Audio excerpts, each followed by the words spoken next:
Salut à tous, très content de te retrouver aujourd'hui sur ma chaîne pour une nouvelle vidéo sur Ethereum. Alors dans cette vidéo, on va aborder plusieurs choses. D'abord la macroéconomie, d'accord, avec les indices. Très rapidement, on va parcourir Bitcoin pour voir un petit peu si la tendance se retourne ou non. Et ensuite, on terminera par Ether et on regardera un petit peu ce qui se passe sur la chart, d'accord. Donc on fera probablement que de l'analyse technique parce que j'aurai pas le temps de faire et de l'order flow et des métriques, etc.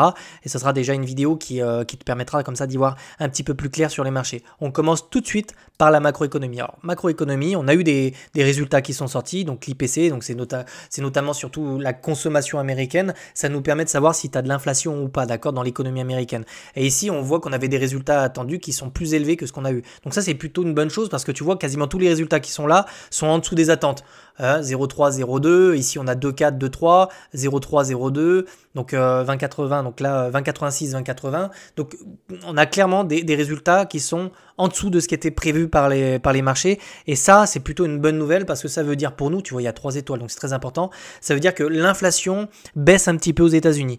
D'accord? Et ça, c'est plutôt une bonne chose parce que ça peut permettre à Powell d'assouplir la politique monétaire si on a une poursuite de cette dynamique-là. Donc évidemment, ça suffira pas, mais dans les prochains IPC ou les prochains FOMC, on en sera un petit peu plus sur la dynamique actuelle, notamment concernant l'inflation. D'accord? Une baisse des taux peut entraîner derrière une hausse des marchés sur le moyen long terme. D'accord? Donc c'est pour ça qu'on a des indices qui performent, notamment aujourd'hui, d'accord? Et hier. Deuxième chose, on va regarder un petit peu ce qui se passe sur le S&P 500 et le Nasdaq. Tu sais qu'ici, à l'approche de la moyenne mobile 1, 200, 2, la résistance qui est située là, moi, c'était des objectifs que je dois et que je devais surveiller. C'est-à-dire qu'à l'abord de cette résistance-là, et je vais t'expliquer pourquoi, ici, c'est pareil sur le Nasdaq. Je m'attendais éventuellement à ce qu'on revienne chercher ces niveaux d'intérêt quand on se situait là. D'accord? Maintenant, ce qui m'intéresse, c'est la réaction autour de ces niveaux-là. Parce que si on continue en fait d'enfoncer ces résistances et qu'on part chercher un nouveau sommet, alors on retourne en fait la dynamique qui était baissière. D'accord? Alors pour l'instant, je ne crie absolument pas victoire. Hein. Je m'attends vraiment, j'attends de voir ce qui va se passer en fait d'ici l'été. Mais si on continue comme ça et qu'on revient chercher un sommet, eh bien en fait, on est en train de retourner cette dynamique. Parce que tu vois, si on a une dynamique comme ça, hop, on revient chercher et que derrière, ici, on continue à se faire rejeter, alors cette dynamique est toujours baissière. Par contre, si on revient en fait chercher ce niveau-là là, sur un W et qu'on revient l'enfoncer et qu'on se pose dessus et qu'on repart, alors tu comprends bien que la dynamique reste haussière. Et c'est ça que je veux vraiment vous expliquer, c'est que pour l'instant, on ne le sait pas encore. On est à l'approche de l'été, on a des chiffres qui sont plutôt bons sur l'inflation. On ne sait pas si derrière on peut retourner chercher un ATH et venir chercher vraiment des nouveaux sommets sur les indices, d'accord? On est vraiment dans cette localisation-là. Et si on doit commencer à retracer et perdre le momentum, c'est précisément sur ces niveaux-là, d'accord? Je précise que c'est absolument pas le cas aujourd'hui. C'est absolument pas le cas en ce moment, d'accord? Donc tant que je vois pas de retournement, pour l'instant, mon scénario, il s'invalide. Bien qu'on soit toujours dans cette localisation-là, si on part chercher un ATH, on part chercher un ATH. C'est le marché qui décide. Et alors, cette dynamique sera toujours très haussière. D'accord? Très important de ne pas être en contre-tendance et de ne pas commencer à tout vendre parce qu'on imagine que ça peut se retourner. Bien qu'on soit sur des excès, qu'on commence à diverger, ce mouvement-là, il peut vraiment venir chercher des extensions, d'accord? On peut vraiment revenir chercher un ATH. C'est pas quelque chose que j'exclus. Ça fait partie des scénarios. Et c'est pour ça que je regarde vraiment ce qui se passe sur BTC. On switch sur BTC parce qu'on sait qu'on a des intérêts de marché qui se situent autour des 110 000. Mais si derrière on fait des nouveaux sommets sur les indices, il y a un monde où on explose cette résistance sur BTC, d'accord? Alors, sur BTC, qu'est-ce qui se passe concrètement? Est-ce qu'on perd le momentum? Oui. On commence à avoir une divergence, etc. Est-ce que pour autant, il faut tout vendre? Est-ce que pour autant, on retourne chercher les 78 000? Évidemment que non. Pour l'instant, même si on perd le momentum, rien ne nous dit ici, on n'a aucune structure de retournement. D'accord? Ce que je veux dire, c'est qu'ici, on est toujours, déjà, ce qu'il faut savoir, c'est qu'ici, je vais te reparler rapidement de ça, on a réintégré le range qui est ici, la zone psycho, on a consolidé dedans, on est passé au-dessus de la moyenne mobile 200, très bien, on a regagné donc la résistance qui se situe là, nouveau plateau, et donc ici, en fait, on évolue de plateau en plateau. Donc ici, cette dynamique, elle est haussière.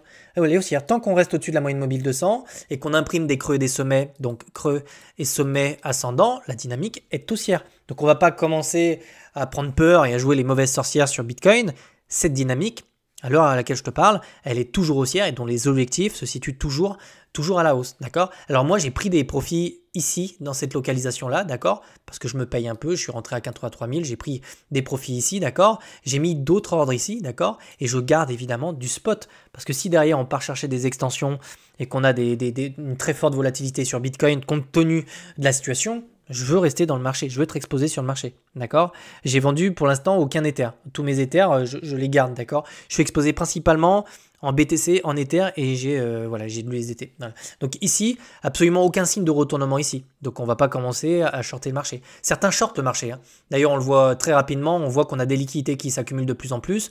On le voit ici, hein, parce que tout ça là, ça vient vraiment se rajouter en ce moment. Donc ça, on a parlé de ce scénario-là. Si je passe rapidement en 4 heures pour terminer sur Bitcoin, le but d'avoir ces phases de latéralisation, c'est justement d'aller chercher des liquidités, d'aller en créer de nouvelles, et d'aller après les chercher. D'accord? Et ça donne du carburant. Pourquoi? Parce que tous les achats qui vont se produire sur le spot vont pousser les produits perpétuels à venir liquider les shorters sur les produits à levier. D'accord? Donc c'est très important, ces phases-là, faut pas être contre-tendance. Tant qu'on évolue comme ça, en plus on a des divergences qui sont comme ça, on a des divergences haussières, très souvent ça nous montre en fait derrière qu'on vient chercher des extensions. Donc pour l'instant, jusqu'à preuve du contraire, ce mouvement sur BTC n'est pas terminé, d'accord? En revanche, quand on se situera autour des 110 000, 112 000 $, je commencerai un petit peu à me méfier et je serai très aux aguets pour regarder un petit peu ce qui se passe, surtout au niveau du momentum, voir si on a des faiblesses et voir si on a des outflows sur Bitcoin. Là, par exemple, c'est les ETF. On a énormément d'inflows à partir du 21 avril. On voit que ça diminue, 142, 117, alors qu'on était sur 300, 900, etc. Là, je vois qu'on n'a plus que 5 le 12 mai. Tu vois, ça ralentit, d'accord? Donc, c'est normal, en fait. Et à un moment donné, on a des vendeurs. Les mecs qui ont acheté, je ne sais pas, il y a 3 semaines, peut-être qu'ils commencent à prendre des profits. C'est possible, si tu veux, d'accord? Dis-toi que le mec qui a posé 40 millions ici, ou 50 millions, bah, il a déjà gagné des millions. Donc, c'est normal qu'il se paye, d'accord? Ensuite, terminons par Ether et on va faire comme on va y passer un petit peu de temps pour que tu puisses vraiment comprendre un petit peu ce que j'avais en tête, d'accord? Et là où on en est aujourd'hui.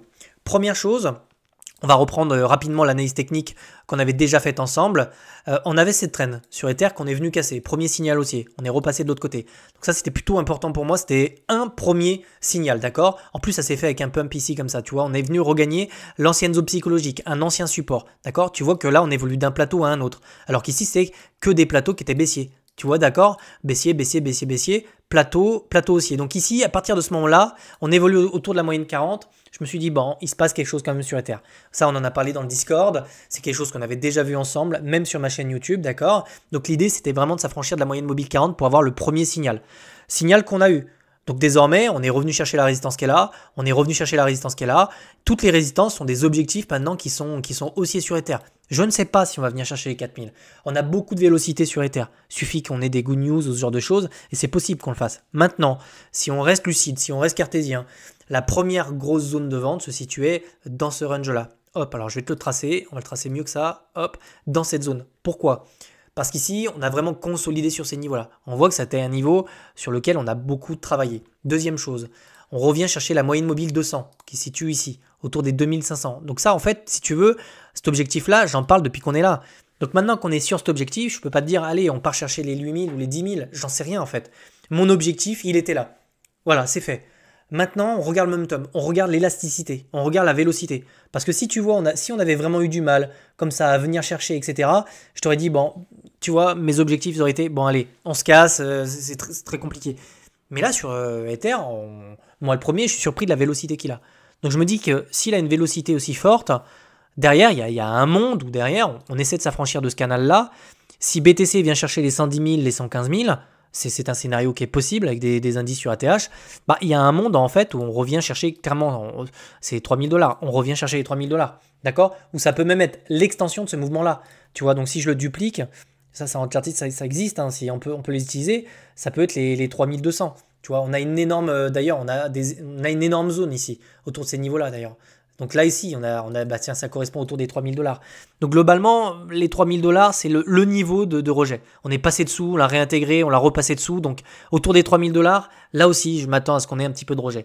Donc pour le moment, première grosse zone de TP atteinte. Maintenant, on peut avoir du carburant sur divergence pour aller chercher des niveaux d'intérêt un petit peu plus élevés. C'est-à-dire que si par exemple sur Ether, on fait ça, on vient chercher la divergence et que derrière, on vient chercher les 3000, il y a un monde ici où on peut prendre du retracement. D'accord? Honnêtement, si derrière on les casse, bah il y a les 4000 et puis après il n'y a plus rien. Donc de toute façon, moi j'ai prévu d'alléger mes positions pour dérisquer, ça veut dire diminuer mon risque sur Ether parce que j'en ai quand même beaucoup. Normal, puisque j'ai pris des profits sur BTC et pas sur Ether, compte tenu de la dynamique qu'on a eu là, il n'y a pas eu de porte de sortie. Donc maintenant, je vais garder une exposition sur Ether parce que j'y crois sur le long terme. D'accord? Donc vendredi, si tu es intéressé, déjà tu peux rejoindre le live YouTube. Tu pourras me poser toutes tes questions. Sinon, tu as tous les liens en description pour rejoindre le Discord ou le site BitLearn, etc. Donc on est une communauté et on discute sur Discord, on voit tout ça, on se forme à l'analyse technique et au trading. Et puis sinon, je te retrouve demain dans un nouveau format, une nouvelle vidéo. Si tu as des questions sur tout ça, sur ce qu'on vient de voir aujourd'hui, pose-les-moi en commentaire, j'essaie de répondre à tout le monde et je pense faire une vidéo peut-être sur XRP ou peut-être sur Dodge ou peut-être sur Sol si ça t'intéresse, d'accord, ou même un autre token si tu veux, d'accord. Donc je te laisse mettre tout ça dans les commentaires. Quoi qu'il arrive, profite parce qu'en ce moment ça fait plaisir d'avoir de la volatilité, de l'élasticité comme ça sur des tokens comme Ethereum et je te retrouve demain, ciao.